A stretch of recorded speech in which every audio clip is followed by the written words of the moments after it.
Surprise! This story is not quite over yet. The scene that I'm about to show you is actually from Trails in the Sky the Third, but I felt it made the most sense to show it now. Chronologically, this takes place after the credits, but before the post-credits scene of Trails in the Sky SC.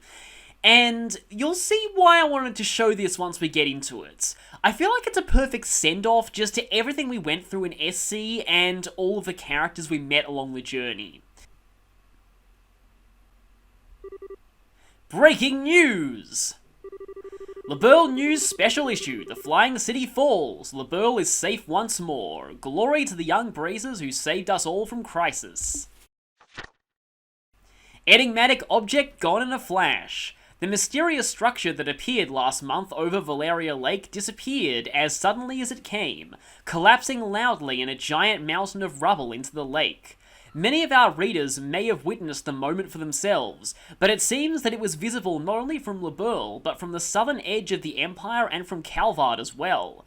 A small minority argued that the structure may have been a new weapon belonging to the Royal Army, but this turn of events seems to conclusively rule out that possibility. The collapse of the Liber Arc also caused a 2-arch-high tsunami around the edges of the lake, but so far there have been no reports of serious injuries, fatalities, or missing persons as a result of this. Unfortunate fishermen. The worst that seems to have been reported is a number of unfortunate fishermen who were unable to escape in time, getting covered in water. So yeah, that entire structure collapsing into the middle of a lake did have consequences, but thankfully no one was hurt. What was the Liber Arc? According to an investigation by the Royal Guard and Bracer Guild, it was a flying city from ancient Zemurian times. How exactly it came to be above Valeria Lake to begin with, or what caused it to collapse, remains to be confirmed. But it appears to be without a doubt the international crime syndicate known as the Society was somehow involved. While this is yet to be officially confirmed, reports suggest that an investigation team in the city encountered a group of Crimson soldiers there, supporting the above theory. This place is just one mystery after another, but we can't let those guys get away with any more than they already have, said a member of the team. Furthermore, Zeiss Central Factory and the Royal Army are planning to continue investigating the Liber Arc, and to this end will be launching a combined salvage operation. Recovering from the shutdown. Around the time of the Liber Arc's collapse, the orbital shutdown phenomenon that tormented the whole country finally ceased. As a result, many now believe that the city caused the phenomenon, but no conclusive proof of this has been established, and we can only await further research into the issue. Thoughts. The orbital shutdown phenomenon and the chaos that was created as a result have been a sobering reminder of just how dependent all of us are on orbments in our daily lives. Perhaps something similar may never happen again, but this is still a good opportunity to reflect on just how much we owe to orbments, and perhaps try to reduce our reliance on them. Politics. Crown Princess Claudia's been busy. As previously reported, Her Highness Princess Claudia is now this nation's crown princess. As a result, we will be referring to her as such in all publications moving forward. Crown Princess Claudia wasted no time after assuming her position in meeting with Prince Olivers of the Erebonian Empire, and together they reconfirmed the two nations' relationship with one another. After the discussions, they both boarded the Arsail together. It's widely expected that this meeting will contribute to ensuring peaceful relations with Erebonia in the future. In addition, the pair plan to both be in attendance at the upcoming banquet to be held at Grancel Castle. We will bring you all the latest on that in due time. Closing thoughts. As you all know, our homeland of Laburl has fallen victim to a vast number of calamities over the past year. There was the coup d'etat, the bizarre change at the tetracyclic towers, coming under the assault of an ancient dragon, our capital being attacked, and finally the Liber Arc's appearance, as already discussed in this very issue. Yeah, Niall, you might have wanted to proofread this before publishing it, just saying. What you may not know, however, is that there is a group of young men and women who are involved in the resolution of all these crises, their steel-like will and unyielding determination leading them to their conclusions. If not for them, these crises may not have been resolved or taken a turn for the worse. I would like to take this opportunity to thank them for all they have done for us. Thank you. You are truly this nation's great hope.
Ah, those two up to their old antics again.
Well, that's one way to ruin a royal speech.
So these two have still continued a bit of bracer work even after the events of the Libra arc, it seems like.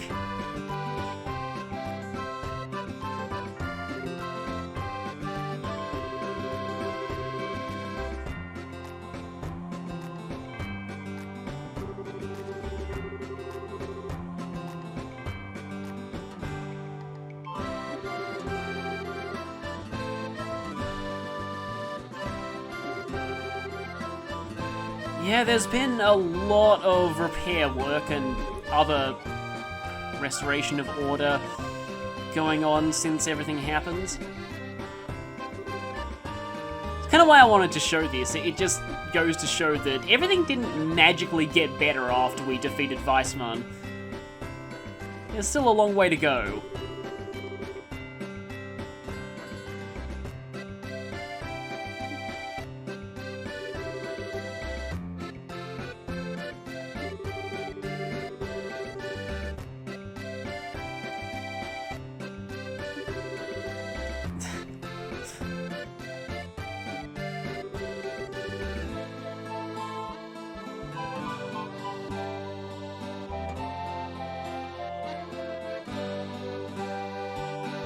And left before we had a chance to restrain her.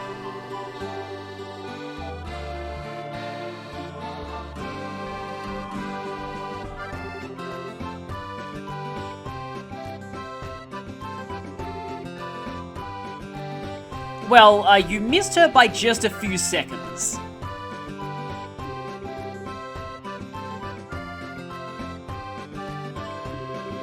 You know, I'm pretty sure Dorothy can't even tell the difference between those two things.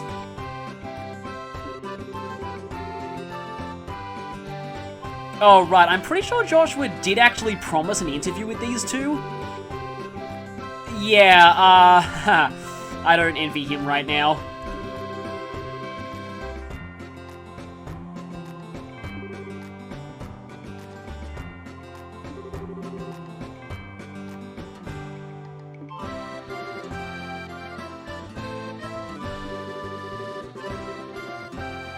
Yeah, come on, at least let her eat first.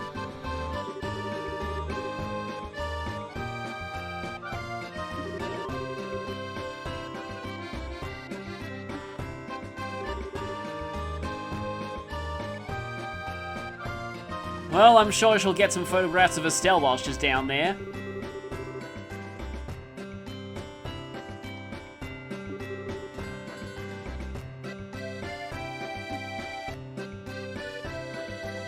Oh no. On second thoughts, let's not wonder about that right now.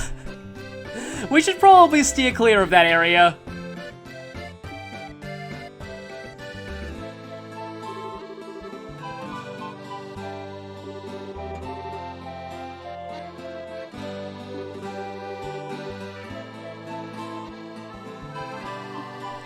So, for this segment, we'll actually be in control of Joshua, and we get to freely go around and talk to everyone here.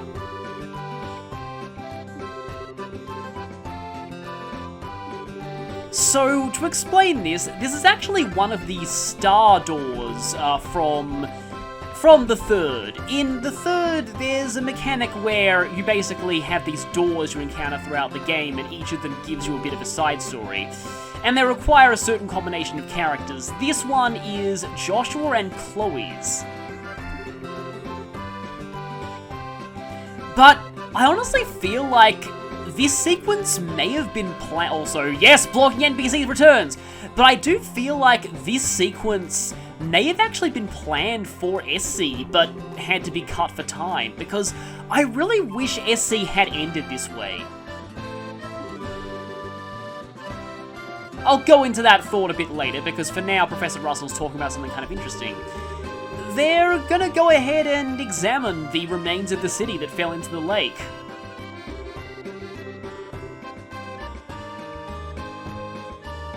All of that archaeological glory is not lost. It's just gonna be a lot harder to investigate. You are free now, maid. I will let you go along with your business as we speak to Agate and Tita.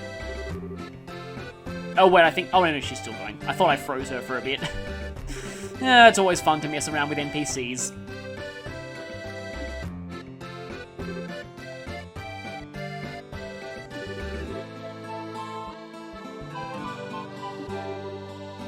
Yeah, this is kind of like one of those talk to people on an airship situation, but it's at a party, not an airship. You know what, I just realized I think the maid's gonna get blocked again.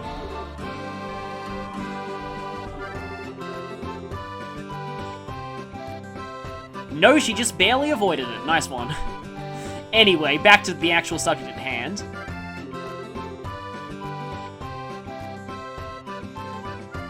Yeah, I'm sure the three of them ate together when they were on the run, but this is probably their first time actually doing it under much more civil circumstances.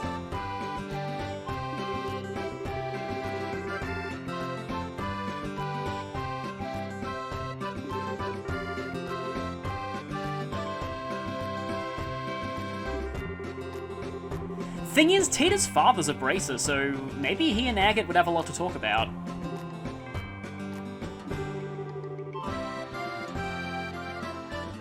Oh no, she's gonna use the eyes on you, isn't she?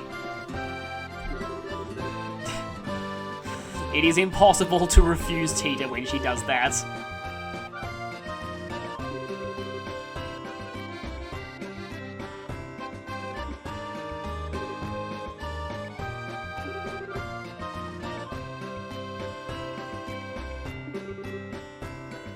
And be warned, Agate.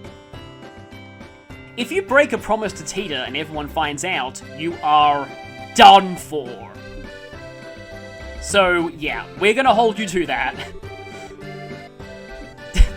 Tita already has it in writing. Let's go and speak to a few of the guards here. Not a lot they can really say here, but hey, it's Dean Dumbledore! And yeah, like, there's familiar faces all over the place. Here he's speaking to the alumnus Mayor Maybell.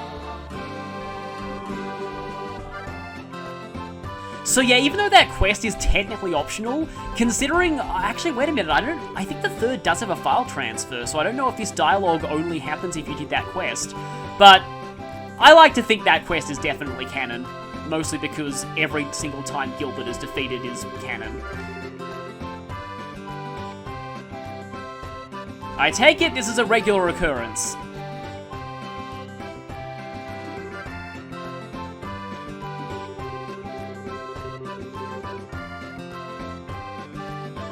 At least she gets time to rest.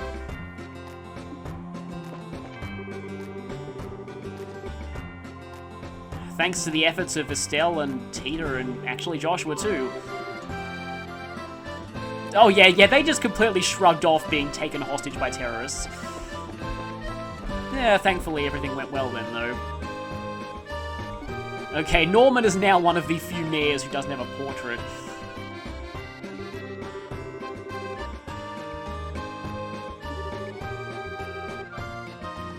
This is probably one of his first gatherings since he was elected, too.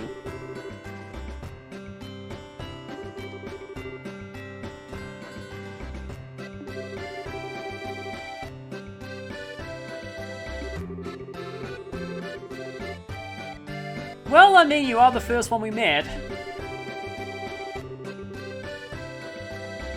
Oh, that's actually pretty interesting to know. Everyone did their part during that crisis.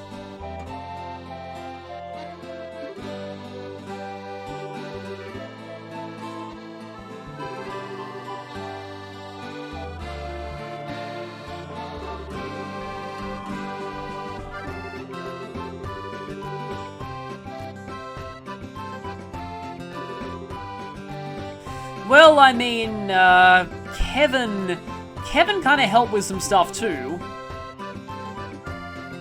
Let's hope you don't take up smoking again.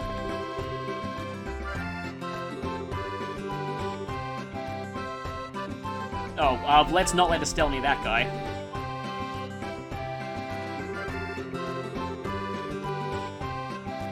Well, we should be thanking you. You and Richard helped hold off the enforcers.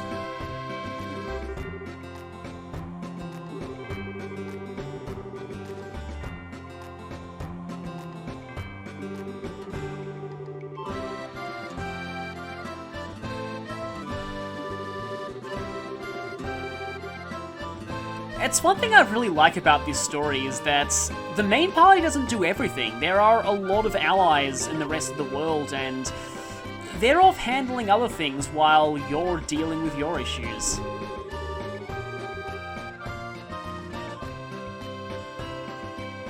I still slightly hold a grudge against this guy for how badly he destroyed me during my first playthrough.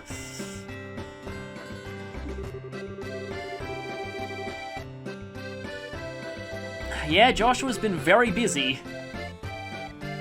Maybe it's some kind of self-imposed atonement for being a former enforcer. Oh, that's actually kind of interesting. Joshua, yeah, you know, now I think about it, Joshua missed all of General Morgan's character development. So, yeah, it makes sense for him to be surprised by that. I think around here was where it happened last... Oh, heartfelt father conversation or ship I'm gonna go for the ship tease.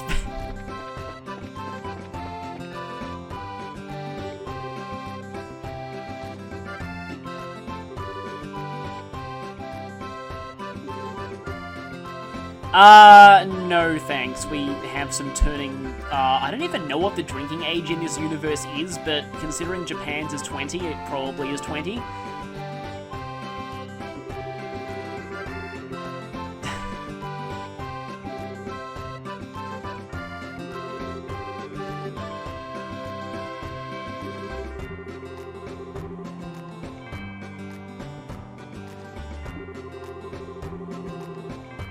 Oh, yeah, right, that. Well, I'm sure Shara just takes any excuse to add more drinks to her, total. Oh, okay, suddenly going into depressing territory.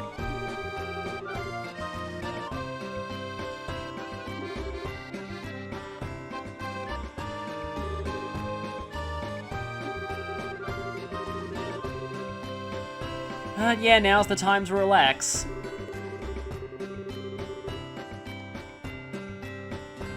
Of course, for Olivier, most of his time is spent doing that, so, yeah, not sure how different this situation is from his normal routine. Yeah, Shara's pointing that out right now.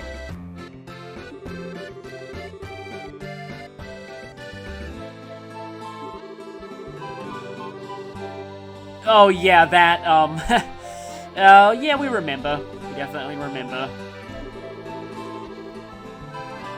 But yeah, Joshua is fine now, in more ways than one.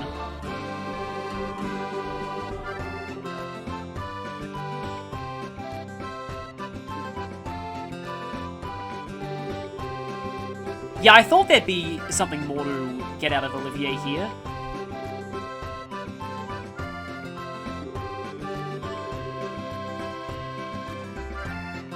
That's put in a very flowery way, but it's kind of what this event is all about.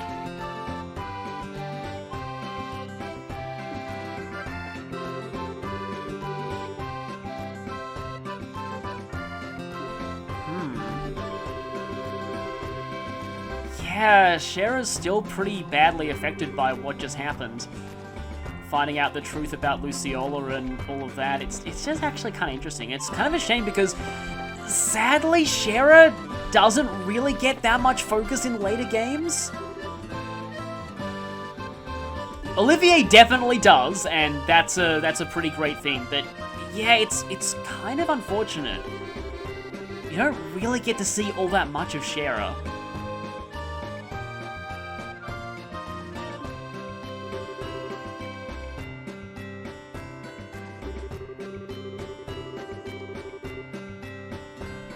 He was drowning in work even during the incidents, and now doesn't look like things will let up anytime soon.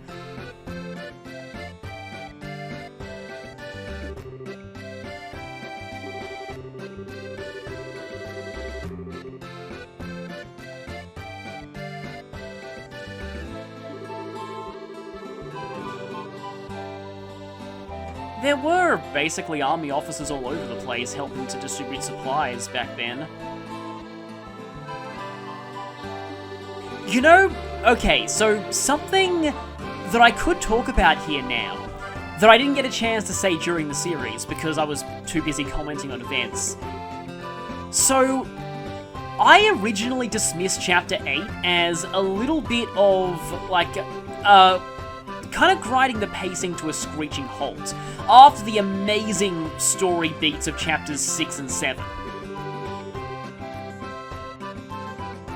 But going back to it recently, I've actually realized something. So firstly, from a gameplay standpoint, it's totally necessary because you need that time to be able to free roam Liberl before the point of no return. But on the other hand, going out of your way to talk to everyone and just realizing how much everyone is, like, what everyone's doing to help each other during the orbital shutdown phenomenon, it's actually the best, like, the game does of showing how wrong Weissman is. It's just really interesting because if you've gone, like, through all that and talked to all of those people, you will actually know just how the citizens of Liberl have been helping each other, how much public order didn't deteriorate, how everyone did their part and they all got through the crisis together. You actually see Estelle's philosophy on display directly there. And you kind of miss out on that if you just rush through that chapter and go straight to the end. And in a way, like, while overall I do actually think that, like, Weissman's explanation of his motives is a little out of nowhere and definitely one of the weaker parts of the game, sadly, which is, yeah, really sad because it's the very end. I still like the actual final boss fight.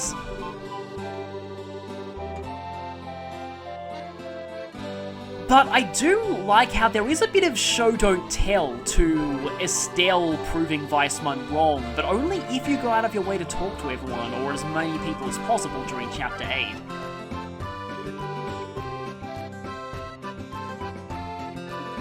Well, I think Duke Jinan kinda did, so, yes, provided that Joshua wear the maid outfit. And thus Joshua crushes that poor maid's dreams.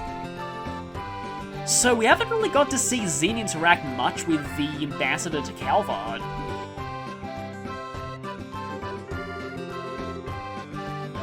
Yes, thank you so much for all of your Thunder God kicks. Truly, we could not have done this without them.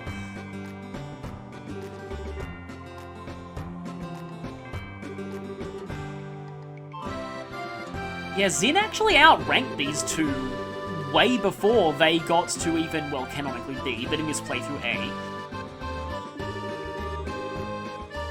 And Zin is gonna be teasing an arc that likely won't happen for a while.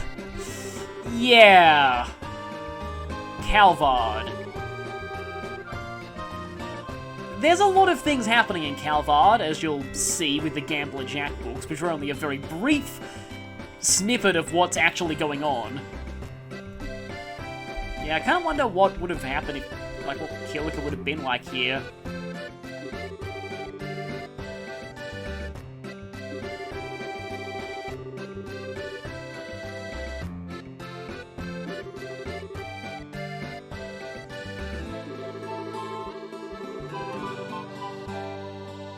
Yeah, there's been all these teasers of the Calvard Republic, and it's sure to be interesting once we finally go there.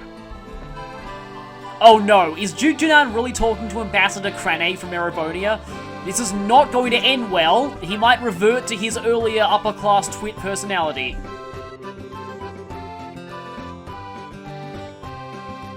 But yeah, Philip helped out too. So the only thing I mentioned is that Ren was instantly able to recognize that Philip was a strong fighter despite his age, and that's another clue that Ren was more than she appeared.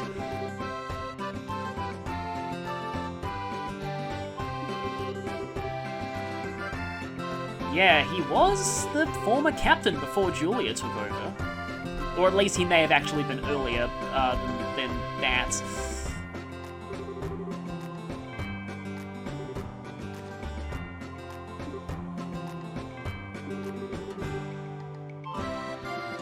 What were you saying about Joshua?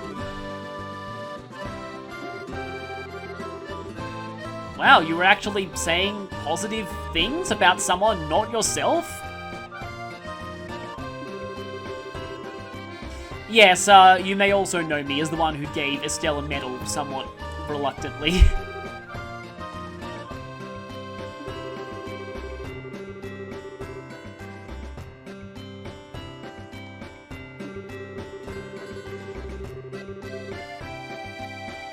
Well, she was there, she was part of it, so I don't know if she was really objecting.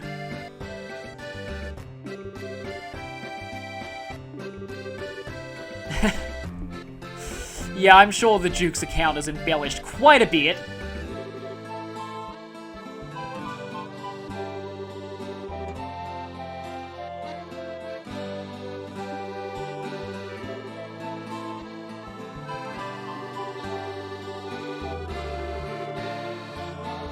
Hey, some convenience the orbital shutdown phenomenon, I guess. I feel like logically that should have been a lot bigger, but anyway, I'll leave it aside for now.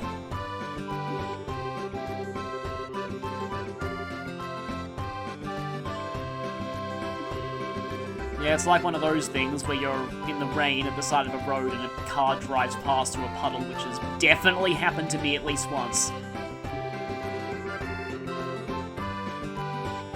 But yeah, that is sort of true.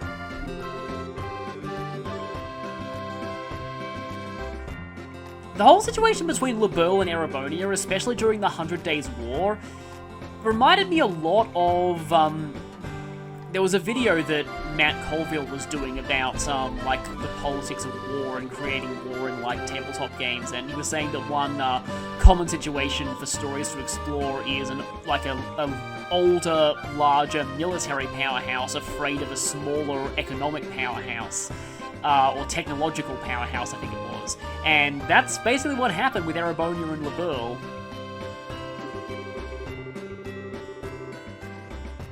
Or Osborne has been going around censoring things.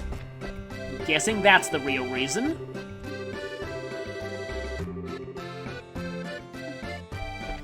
Oh, hey there, Sieg.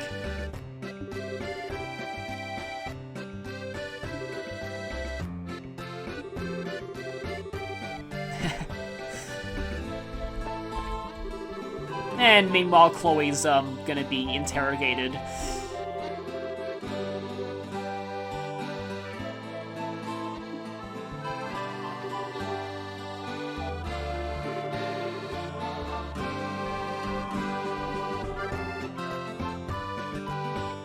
This whole sequence is something that reminds me of something else in another RPG, that being the ending, well, the main endings, like the ones I call the quote-unquote real endings of Chrono Trigger, where you get to go to the Millennial Fair one last time and talk to a lot of the people you met on the journey.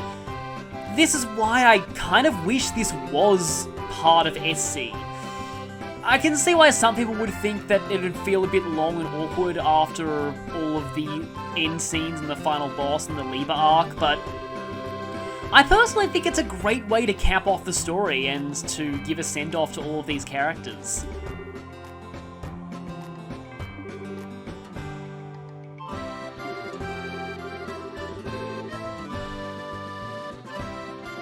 Now, that's the kind of thing I was touching on earlier.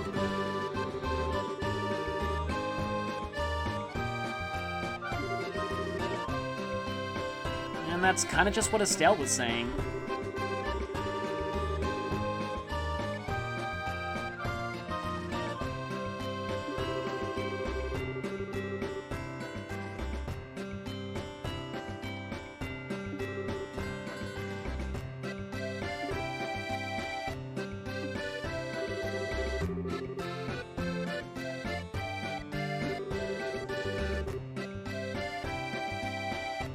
Of course, little does she know he'll actually be leaving soon, but yeah, that's a foregone conclusion, technically from a different game, but it takes place later. I'm sure he'll still always call Liberl home, though. Yeah, Queen Alicia is definitely, like, up there with, like, my favourite fictional queens in, like, or, like, monarchs in anything. She's, like, Elincia's very different, but she's definitely up there with Elincia.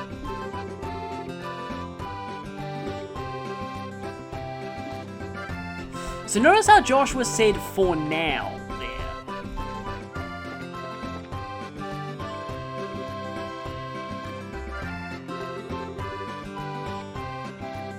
Yeah, wasn't your mission, as far as we know, just to find the Oriole and report about it?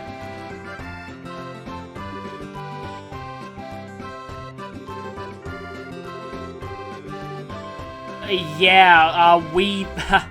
This line actually takes on a bit of a darker tone if, well, I mean, if you're playing this, you will probably know, that Kevin... Yeah, Kevin doesn't really get a lot of chances for things like this. And yeah, Kevin was responsible for Joshua breaking free of that stigma too. Plus, without him, we couldn't have found Ouroboros' base, due to Kurt.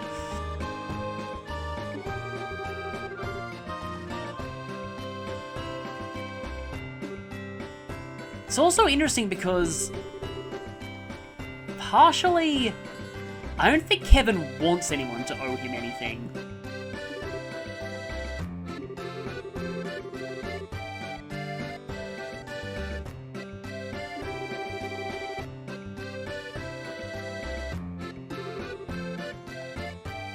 Yes, you will. It's definitely implied that, Joshua already suspects something about Kevin at this point. I don't know, like, how much information he had about the Growl's Ritter while he was an Ouroboros assassin. He probably knows at least a little bit about how they operate, so he might have suspected Kevin's true identity by now.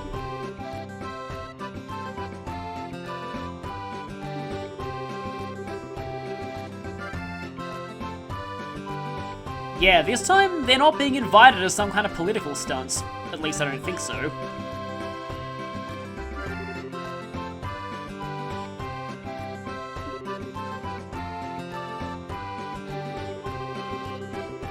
It is a little weird they're still wearing their Sky Bandit outfits, though. But I guess, you know, limited sprites.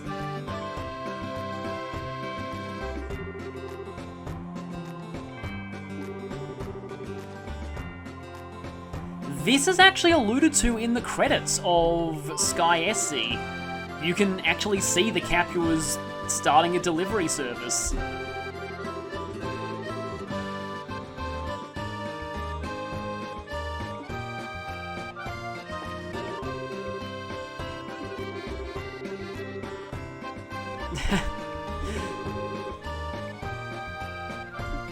Yeah, finally, getting to leave things to Josette. Well, speaking of which, yeah, let's not talk to her just yet. Let's, speak to all the braces here first. Well, that's kind of an understatement. And yeah, I guess all of our work traveling around Laboul and doing those missions has helped them figure out where to send resources to, so... Chapter 8 is definitely important in a lot of ways.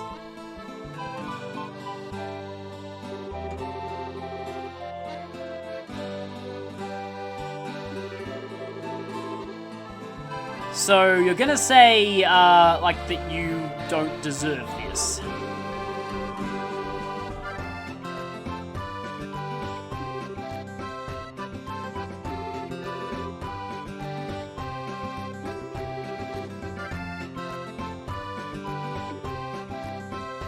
That's kind of a weird way to put it, but I suppose it makes sense. I mean, it doesn't really matter where your training comes from, it matters what you're using it for.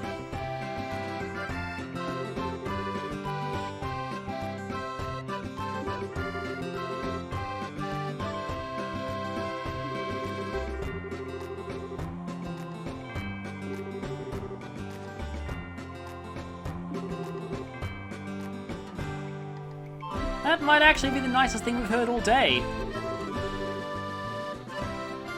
Oh yeah, Josette is former nobility. And, most of them are.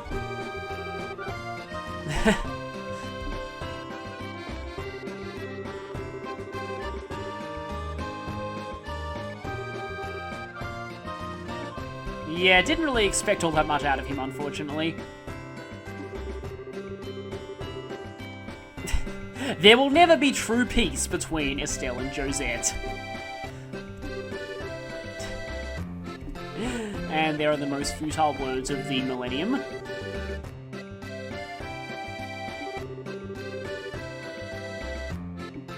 Before I go to Estelle, though, there's actually something that I've been waiting to say about Elnam that I finally can now. So, thanks to the reveal about Olivier, this guy looks so much like a member of the Erebonian royal family, it's ridiculous. And yet he has no connections to them at all. I have been holding that in for so long, but finally I can say that now.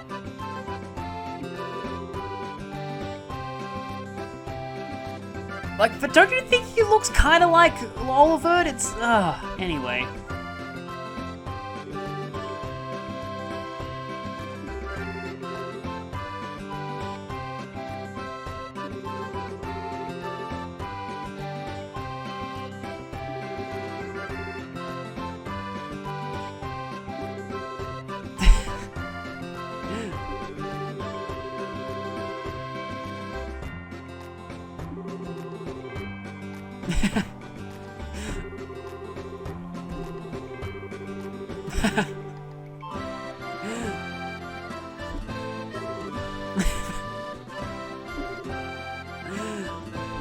Yeah, let's just, let's leave them be. I actually highly doubt Josette can handle that. Yeah, I'm so sorry, Josette, but, yeah, you're kind of pathetic. So, you may have noticed there was one person who I haven't talked to yet. I wanted to save him for last. Actually, two.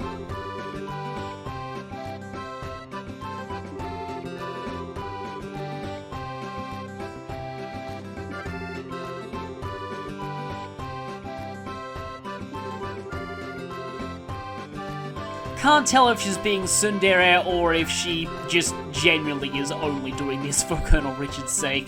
I can really believe either one of them.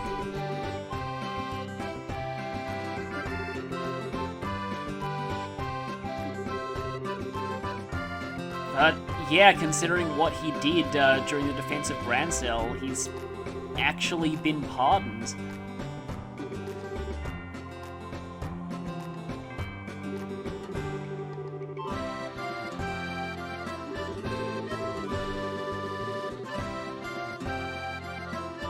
But he himself doesn't really feel that way.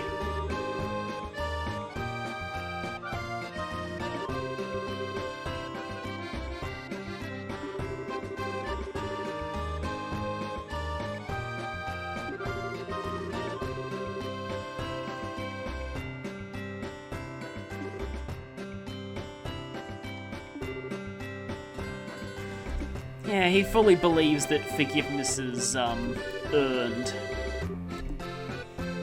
And you can kind of tell because he's sitting far away from everyone else, he doesn't really feel like he deserves to be part of the festivities. A lot of you have said that you really like Colonel Richard as an antagonist, and I agree, I think he's incredibly well done. And, yeah, let's just say that you may or may not be seeing more of him in the near future.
So this is what happens when you've talked to most of the people at the party.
Well, I guess they decided to duel, not physically, but with their stomachs.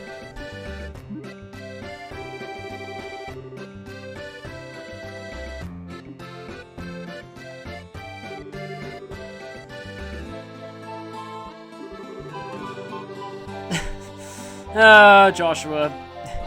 Oblivious to all romance except for with Estelle.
Thank you for joining me for this journey. That is where we'll end things for Trails in the Sky SC.